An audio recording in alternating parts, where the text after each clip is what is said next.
Good evening mga boss! Welcome sa ulam serye ni Boss HP. Dahil gabi na naman at kakauwi lang natin galing trabaho, magluluto ulit tayo ng ulam mga boss. Nag-request si Mrs. ng ulam. Ang gusto niyang ulam yung adobong nagmamantika mga boss. Kaya pagbibigyan natin siya. Wow! Unahin na natin igisa tong luya mga boss. Isunod na rin natin tong bawang at sibuyas. Nag-iwan pala ako dyan ng kunting bawang para sa sinangag natin. Isunod na rin natin tong karne ng baboy natin mga boss. Maglalagay na rin pala tayo dyan ng paminta at laurel para mas bumango itong adobo natin mga boss. Okay. Takpan muna natin yan. Ayusin na rin natin tong patatas natin mga boss.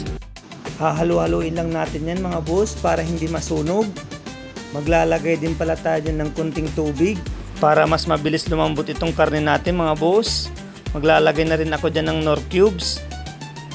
Hahalo-haloin lang natin yan mga boss para mas magisa mabuti. Maglalagay na rin tayo dyan ng toyo. Ilalagay na rin natin tong patatas natin mga boss. Pag nagluto kayo ng ganito mga boss, kailangan mong halo-haloin ito para hindi masunog. Pag ganyan na yung sarsa niya, maglalagay na tayo ng suka mga boss. Shoutout po pala dyan kay Boss Winry. Salamat sa sukang binalunan. Yay! Maglalagay din pala tayo dyan ng asukal, pampabalance sa lasa niya mga boss. Halo-haloin lang natin yan para hindi masunog. Titikman na natin kung okay na ba yung lasa niya. Okay na to mga boss. Habang inaantay natin maluto itong adobo natin, aayusin na rin natin tong baaw natin mga boss. Isasangag ko pala yan mga boss. Wow! Sa mga family and friends ko dyan, maraming salamat po ulit sa pagla-like and share. Napakabango na mga boss. Lumabas na yung mantika niya.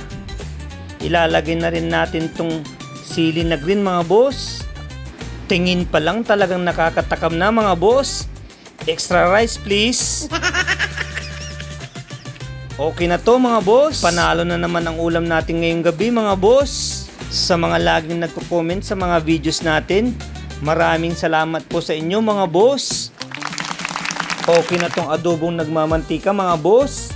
Wow! Magigisa ulit tayo dyan ng panibagong bawang para sa sinangag natin mga boss. Isasangag ko lang pala itong baaw natin para hindi sayang.